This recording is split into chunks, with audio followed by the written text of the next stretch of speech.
Dulu dia tidak pernah cemburu. Tapi satu kali dia pernah dihianati.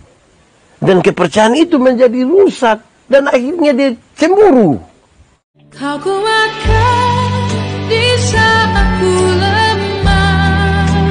Kau menopang di saat ku merasa gagal. Atau mitos tentang cemburu. Satu, cemburu adalah tanda cinta. Fakta atau mitos? Fakta. Cemburu adalah tanda cinta. Fakta atau mitos? Fakta. Wadi? Fakta. Betul, tahu. Kedua, cemburu itu merampas sukacita hidup. Fakta atau mitos? Adi? Cemburu itu merampas sukacita hidup. Fakta atau mitos? Pak J? Fakta. Luar biasa. Alami.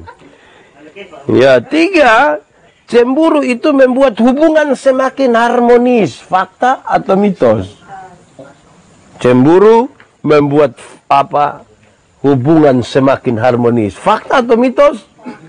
Mitos. Ada yang bilang hoax. Oke. Fakta atau mitos kalau cemburu itu merusak hubungan? Fakta atau mitos? Fakta. Adi, alami kok? Fakta. Cemburu merusak hubungan. Kasih tidak menjadi lebih kuat karena cemburu. Fakta atau mitos? Kasih tidak menjadi lebih kuat karena cemburu. Fakta atau mitos? Fakta. Yang terakhir, kasih diperkuat oleh sikap lebih percaya. Fakta atau mitos? Fakta. Oke, baik. Itu jawaban-jawaban kita di sekitar fakta atau mitos tentang cemburu. Saya mencatat dengan baik kepada kita hari ini macam-macam cemburu. Coba kita lihat kita kira-kira di cemburu bagian mana, atau kita pun istri cemburu bagian mana, dia pun kakak di bagian mana, suami ada di bagian mana tentang cemburu.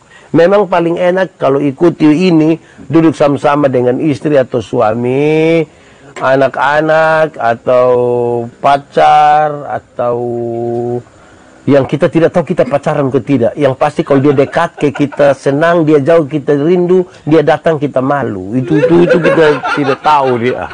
Nah, baik. Saudara-saudara, macam-macam cemburu.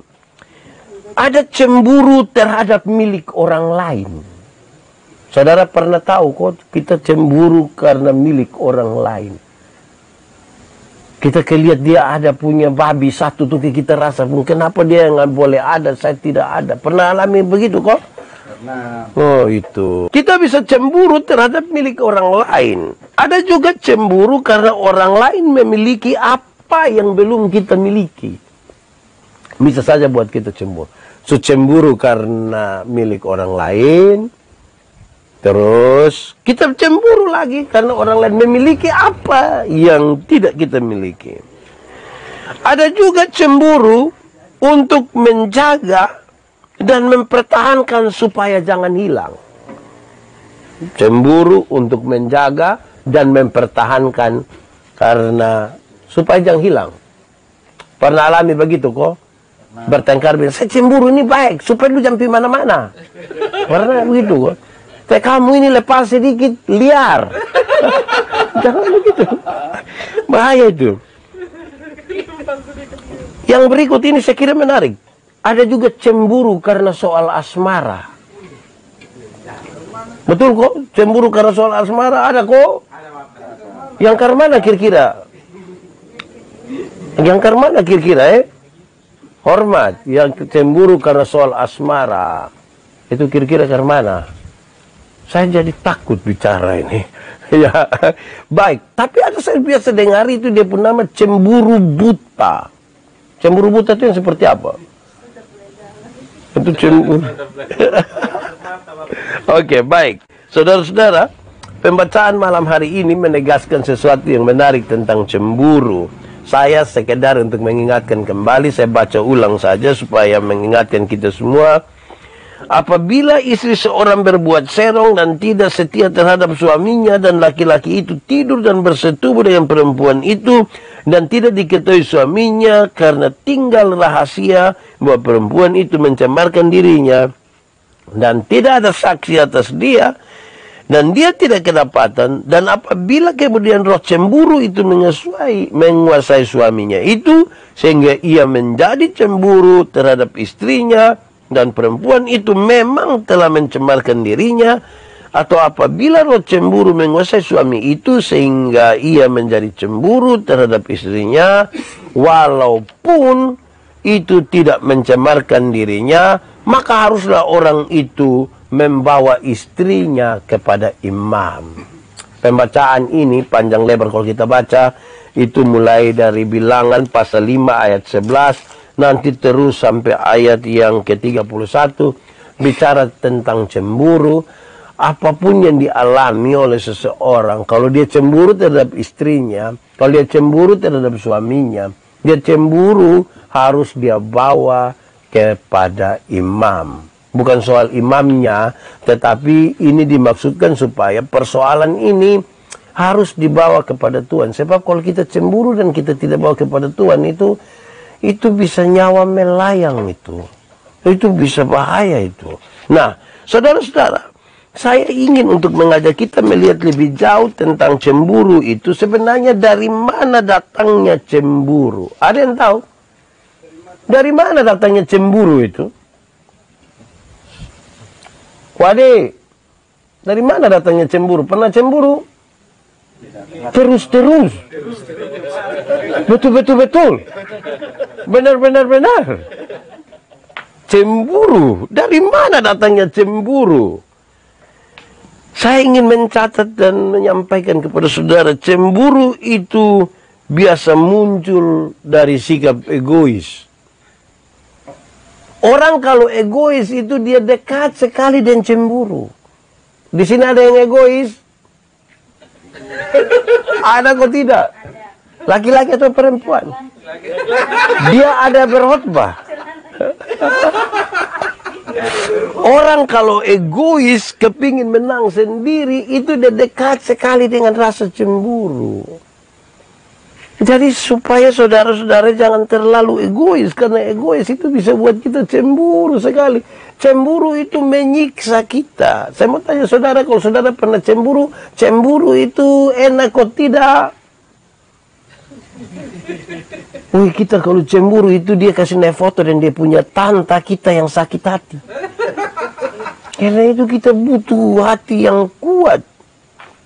Cemburu itu disebabkan dari sikap egois. Yang kedua, orang bisa cemburu karena persoalan masa lalu. Dulu dia tidak pernah cemburu, tapi satu kali dia pernah dikhianati, dan kepercayaan itu menjadi rusak, dan akhirnya dia cemburu. Mungkin juga karena dia satu orang yang dulunya sangat disayang oleh orang tua. Dulunya dia terlalu mendapat perhatian dari banyak orang. Pengalaman masa lalu ini ketika sampai sekarang, ketika dia lihat bahwa kasih itu sepertinya tidak seperti yang dia alami dulu, maka cemburu itu mulai muncul. Amin kok? Ya, cinta saya pernah cemburu. Ya, oh, beta juga cemburu dengan artis Korea. Ya, hormat. Yang berikut. Orang bisa cemburu karena persahabatan. Cemburu itu bisa terjadi karena persahabatan.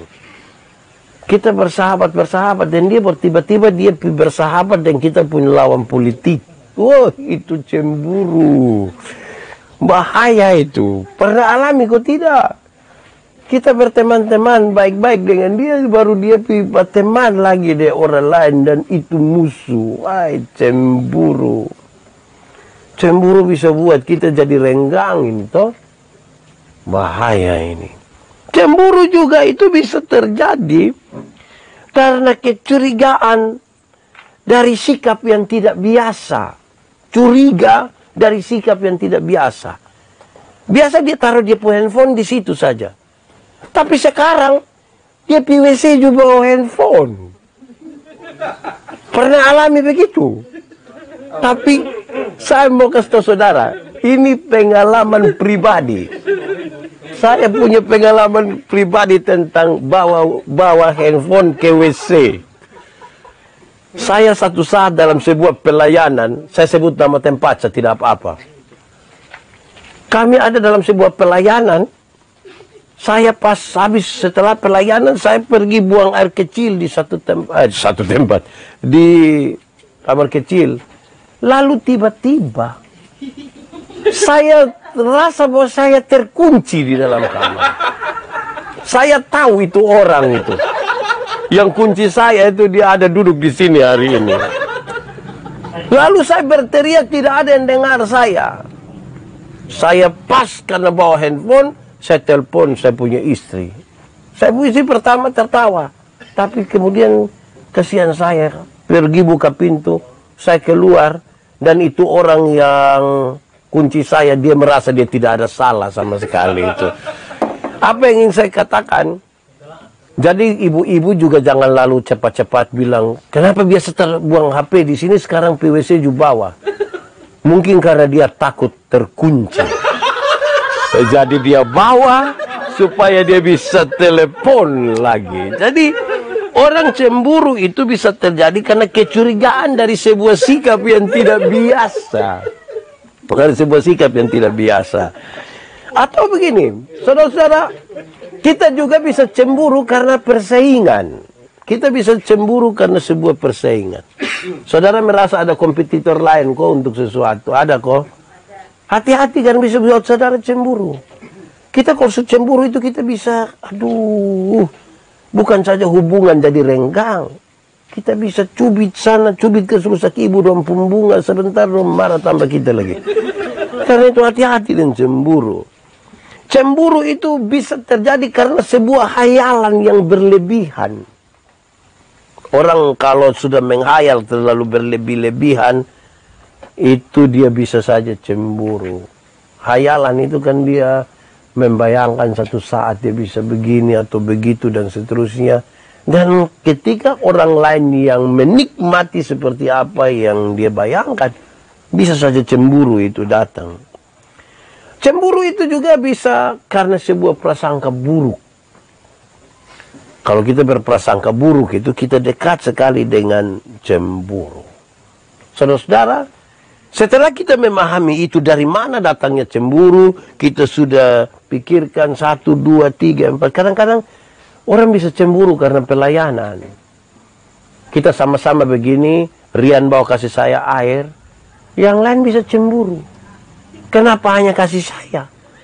Tidak kasih Pak J? Ya bisa saja dia cemburu. Jadi bisa saja karena pelayanan orang cemburu. Saudara-saudara, mari kita lihat berkembangnya cemburu. Jadi cemburu itu juga bisa berkembang. Sebagaimana badan itu bisa berkembang, cemburu juga bisa berkembang. Bagaimana perkembangan cemburu itu?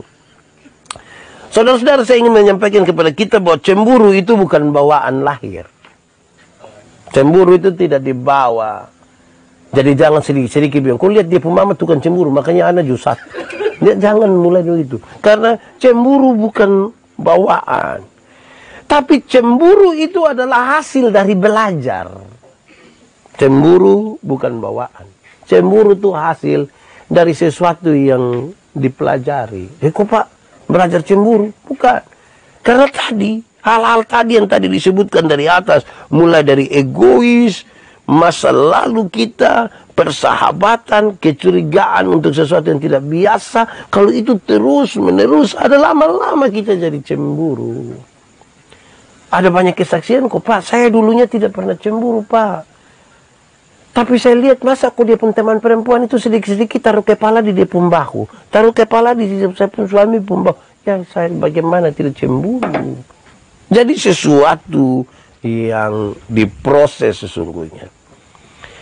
Cemburu itu terjadi karena orang tidak bisa kuasai diri.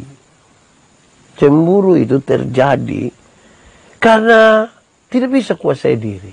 Coba saudara bayangkan. Memang ketika kita melihat sesuatu, apalagi untuk orang-orang yang kita cinta, yang kita sayang, terus sepertinya itu dirampas oleh orang lain, rasa cemburu. Jangankan itu, saudara-saudara, kadang-kadang kita suami istri saja cemburu. Kalau istri itu dia bicara dengan dia punya teman, itu bicara baik sekali. Tetapi kalau dengan kita seperti ini, dia kurang waktu untuk bicara, kita cemburu. Ada banyak orang tua bisa cemburu terhadap anak-anaknya. Ada banyak kali kita cemburu karena perlakuan-perlakuan yang tidak baik. Untuk teman-teman dia bisa tegur baik-baik. Kakak, makan kok. Tapi untuk dia istri bilang, sucek. Itu kan kadang-kadang dia rasa german aku. Kalau yang dari luar NTT tidak cek itu artinya makan sudah. Bukan makan biasa. Kalau di NTT biasa tambah kalimat sepotong, makan ku muntah darah. Lebih lagi. Jadi kadang-kadang kita bisa cemburu karena itu. Jadi dia bertumbuh, dia berkembang. Saudara-saudara, kalau kita tidak kuasai diri terhadap hal-hal yang tadi saya sebutkan, soal asmara, soal perlakuan, soal kebutuhan, soal kepemilikan. Kalau kita tidak bisa kuasai diri, kita hidup dalam kecemburuan. Kita hidup dalam kecemburuan. Dan itu bermasalah. Saudara-saudara, ini cemburu ini bermasalah sekali nanti kalau kita tidak menyelesaikannya. Saudara-saudara, semakin kita memuaskan perhatian pada diri dan keinginan kita sendiri, maka semakin gampang untuk kita cemburu. Saudara pernah dengar lagu cemburu kok? Sampai menyanyi. Tapi saya ingin sampaikan bahwa kalau semakin kita memuaskan perhatian kita memusatkan perhatian kita kepada pemuasan diri terus-menerus, kita dekat sekali dengan cemburu. Saudara-saudara, karena yang egois, yang memusatkan perhatian pada diri sendiri itu kan tidak mau ada orang lain yang lebih. Di sini dia sudah akan dekat dengan sirik itu. Saudara-saudara, kecemburuan itu menunjukkan bahwa kita tidak puas dengan apa yang ada pada kita. Kita tidak puas dengan sebuah realitas. Kecemburuan itu sesungguhnya kemudian menunjukkan bahwa kita belum puas terhadap sesuatu. Kenyataan yang terjadi. Atau apa yang ada pada kita. Dan saya ingin sampaikan ini. Cemburu itu menunjukkan kurangnya kasih sejati. Kasih itu tidak cemburu. Jadi ketika kita terlampau cemburu, kasih sejati itu sesungguhnya hilang dari kita. Cemburu itu merusak. Cemburu itu bisa menghancurkan. Jangan main-main dengan cemburu. Di sini ada yang menulis, Papen, kalau kita tidak ada suami atau tidak ada istri dan pacar, kita cemburu dengan siapa? Cemburu dengan tetangga. Kenapa mereka ada, saya tidak ada? Bisa saja begitu. Atau kita bisa saja cemburu dengan apa yang orang lain punya. Mobil kah, motor kah, penampilan kah, warna kulit kah. Itu bisa membuat kita cemburu. Saudara-saudara, hal ini serius sekali. Dan karena itu saya mau ajak kita, bagaimana kita menangani cemburu. Pak Pendeta, saya ini orang cemburu. Karena itu saya rindu untuk lewat pemberitaan firman malam hari ini tentang cemburu, kita menangani itu kecemburuan. Kecemburuan itu bagaimana kita menanganinya. Supaya sebentar, coba-coba kita melakukan itu. Dan kalau kita berdoa, kita percaya Tuhan menolong kita. Bagaimana kita menangani cemburu? Pembacaan tadi sudah tahu dengan baik. Bawalah kepada Tuhan segala macam. Tuhan nanti atur kita. Tetapi hal-hal praktis yang perlu kita lakukan.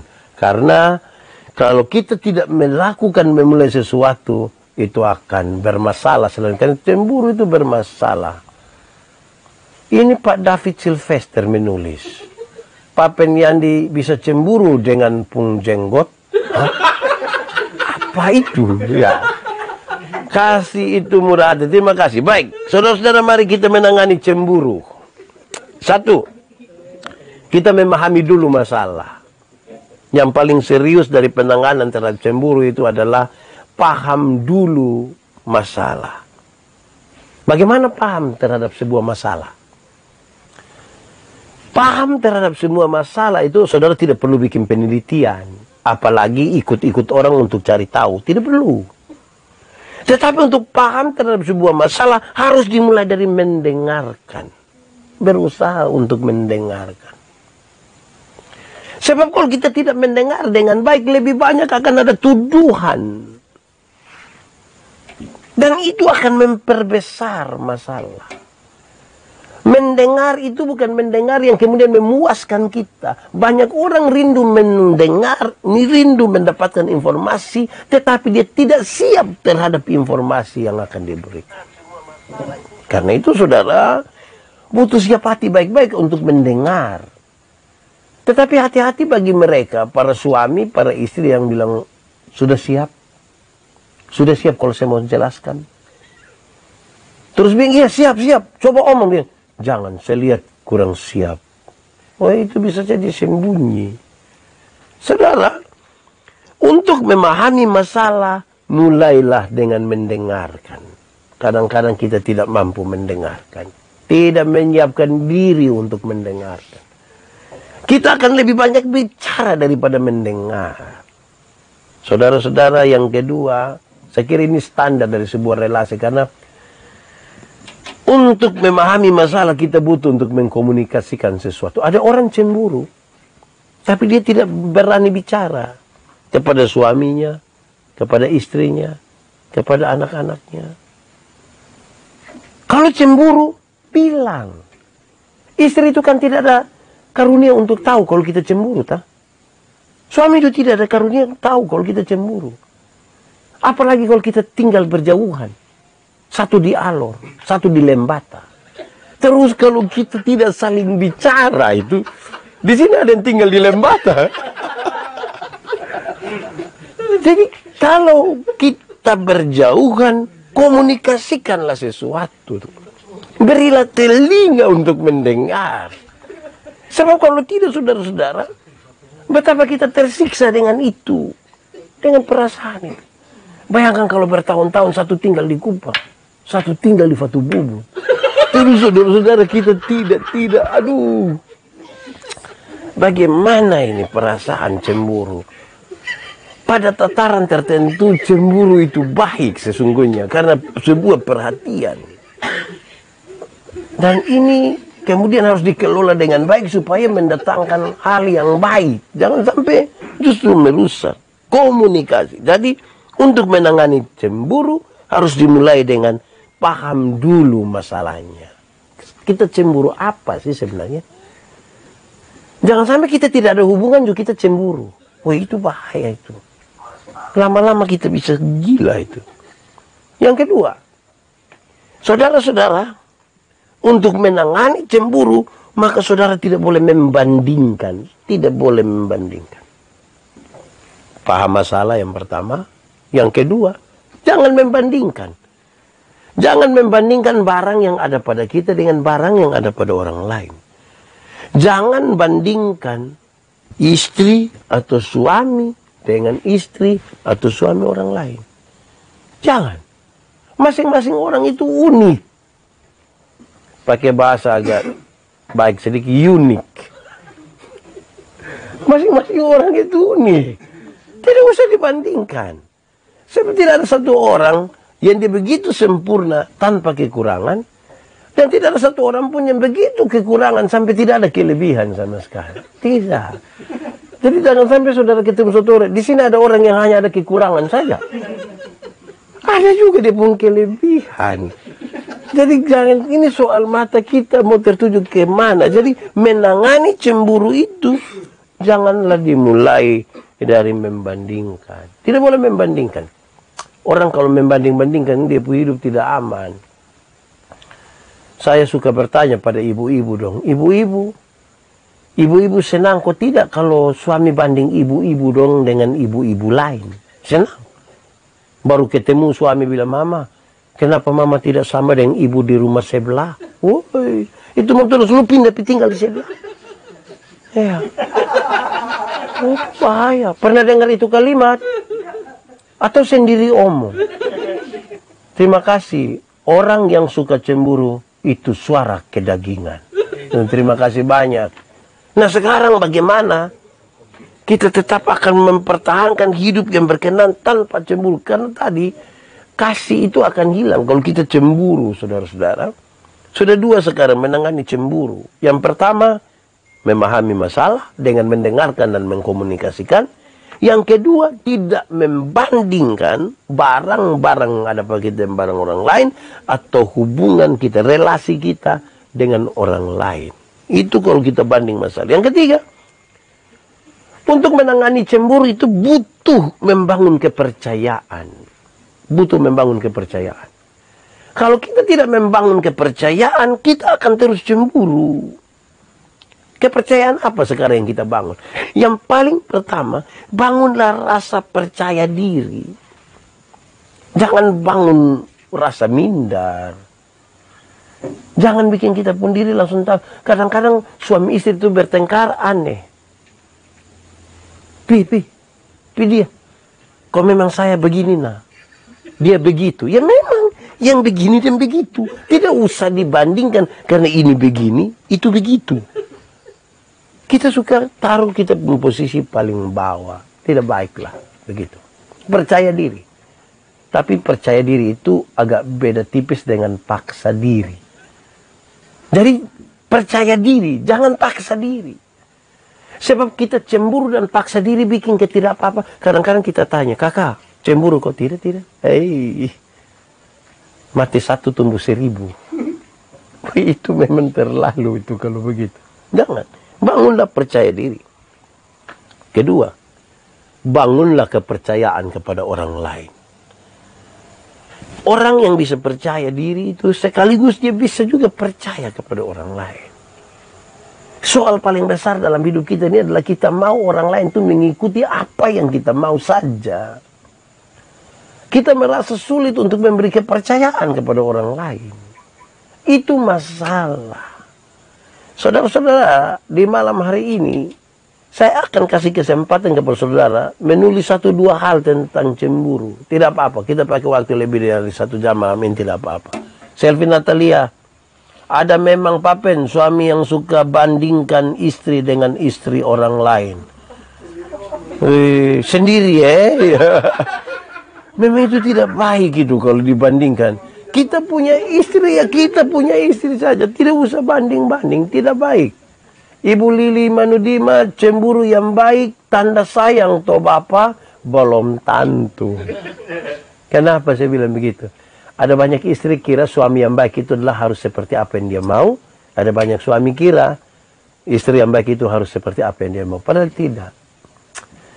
Lebih kepada yang bayangkan kalau misalnya istri tidak mau suaminya cerewet, misalnya. Itu suami di luar itu akan cerewet sekali. Pas lihat istri dia tiba-tiba laju pendiam. Bukankah dia tertekan? Itu yang namanya cinta. Kalau buat dia tertekan. Ada banyak istri tidak suka suaminya merokok. Dia selalu pakai peraturan. Ingat, dalam rumah tidak boleh merokok. Ya suami akan lebih senang pergi ke teman. Dia isap sesuka hati. Pas sampai pulang, dia cuci muka cepat-cepat. Sambil dia berdoa, kapan istri keluar? Bisa tertekan. Jadi belum tentu cemburu tanda sayang. Bisa saja bikin tertekan. Ini, saudara, pertanyaannya begini. Saudara pernah cemburu? Iya. Kenapa saudara cemburu? Karena sayang dia. Oke. Pakai itu rasa sayang. Pakai itu rasa sayang. Untuk mengelola itu relasi itu menjadi berkat. Karena cemburu itu tidak enak. Siapa yang cemburu enak? Tuh tahu. Ya, saya cemburu, makanya saya pun senang, saya pun suami dan ibu di tetangga tuh. Saudara bilang begitu. Tidak. Cemburu itu tidak enak. Karena itu pakai itu rasa sayang yang tadi bilang cemburu itu karena sayang. Itu pakai itu rasa sayang untuk kelola kita punya cinta ini menjadi lebih berkat. Bagi saya, bagi dia, bagi kita semua. Kan itu luar biasa. Amin kok. Orang Kristen yang dipimpin oleh Roh Kudus tidak ada kecemburuan. Terima kasih Ibu Dorcas Lede Haga. Terima kasih. Kita sekarang lagi berjumpa dengan orang-orang yang masih hidup di dunia, punya relasi dengan orang lain, yang kadang-kadang membuat mereka cemburu. Dan kira-kira apa yang ingin kita baca dan kita renungkan dari firman Tuhan yang menolong mereka yang cemburu. Karena cemburu tidak enak, itu tidak ada orang yang ingin memelihara cemburu dalam hatinya. Biarlah lewat pemberitaan firman Tuhan mereka ditolong supaya tidak cemburu. Papen, cemburu itu terkadang sudah ada sejak lama di dalam diri seseorang. Mungkin karena beberapa faktor hingga dia tidak punya istri dan tetap cemburu. Iya, karena dia banding terus. Kalau hidup hanya banding-banding terus, dia akan lebih memilih sudah saya sendiri. Kenapa? Ada dua orang pacaran. Menuju pada pernikahan, tiba-tiba yang satu meninggal. Lantas dia merasa, saya tidak mungkin akan dapat pasangan lain, sebaik dia. Nah, ikut meninggal saja. Karena dunia masing-masing orang itu unik untuk dirinya sendiri. Mari kita bangun hidup ini lebih optimis. Iya. Ibu Erna, terima kasih. Cemburu itu membuat hilang kasih. Amin. Cemburu itu buat kita. Karena ada orang cemburu itu dia kasih tidak dekat, pingin membunuh. Dia mau kasih mati. Kalau tidak terhadap istri atau suaminya, kepada pasangan itu yang orang lain itu. Bahaya itu. Cemburu karena kurangnya perhatian dari suami dan istri. Bisa jadi. Istri hanya perhatikan HP. Suami hanya perhatikan laptop. Tidak saling memperhatikan satu dengan lain. Bisa saling cemburu itu. Ada amin gua. Di sini ada juga. Aduh. Cemburu bisa saja terjadi. Dari awal, kalau sudah komitmen untuk saling percaya, tidak akan itu terjadi. Iya, tadi salah satu poin tentang menangani cemburu adalah membangun rasa saling percaya. Tapi apa artinya kita dua percaya tanpa kita percaya Tuhan? Kita dua memang sama-sama bisa percaya. Tapi apakah kita bisa taruh kita kepercayaan pada Tuhan? Kenapa? Saudara tahu, Tuhan menciptakan saya laki-laki, menciptakan ibu perempuan. Terus kami dua ditaruh cinta kasih dalam diri kita. Terus kami dijumpakan dalam cinta kasih. Kami diteguhkan dalam cinta kasih sebagai suami istri. Ini berarti Tuhan kerja sejak awal. Waktu ada masalah cemburu, bawa kepada Tuhan. Jangan bawa ke polsek. Jangan. Bawa kepada Tuhan. Karena Tuhan yang mempersekutukan suami istri. Sama-sama percaya diri. Dan jangan sekali-kali merusak kepercayaan suami atau istri dari rasa cemburu. Terima kasih. Itu semua sebuah pergumulan. Kenapa? Karena kita sementara mengelola rasa. Kalau tidak bermasalah, saudara-saudara. Kadang-kadang memang kita rawat dan kita pelihara rasa cemburu. Padahal kita tahu bahwa cemburu itu tidak enak. Cemburu itu tidak baik. Cemburu itu kemudian bisa membunuh karakter. Terima kasih Ibu Erna Mano. Kita bahas bersama-sama bagian ini. Kan saya diminta sangat mendadak. Saya memberi catatan-catatan yang ringan saja tentang hal-hal ini. Tapi kita ingat sekali lagi, saya ingin sampaikan dari awal. Dari mana datangnya cemburu? Cemburu itu karena kita terlalu egois. Kalau kita terlalu egois, kita bisa jadi orang yang sangat-sangat bisa cemburu. Coba sudah renungkan dulu. Suami atau istri ini jangan sampai terlalu egois. Ya, cemburu itu terjadi karena ada rasa. Terima kasih Om Lius, Duh Paji. Memang kalau tidak ada rasa mau cemburu apa? Itu mati rasa namanya. Terima kasih. Nah, saudara-saudara, ada istri, ada suami yang malu untuk menunjukkan dia pun rasa cemburu. Karena apa? Karena dia tidak mau mengkomunikasikan. Karena dia tidak mau berbicara, dia tidak mau mendengarkan, dia simpan. Kalau barang yang tidak baik ini kita simpan terus-menerus, merusak kita. Kita bisa disesatkan oleh cara berpikir kita sendiri, oleh perasaan kita yang salah. Saudara-saudara, memang luar biasa. Kenapa? Karena kita semua ini kan hidup ada perasaan. Perasaan terhadap diri, terhadap orang lain, terhadap berbagai-bagai hal yang menjadi kebutuhan kita. Tadi saya gambarkan Cemburu itu bisa saja terjadi kalau kita cemburu terhadap barang orang lain. Jadi bukan hanya soal manusia dan manusia. Tentang barang sekalipun kita bisa cemburu. Selanjutnya saya ingin sampaikan kepada kita. Setelah kita sadar betul dari mana datangnya cemburu. Bisa saja karena persaingan, bisa saja karena hayalan yang berlebihan, karena prasangka buruk, kecurigaan terhadap sikap-sikap. Saudara mulai melihat ada perubahan.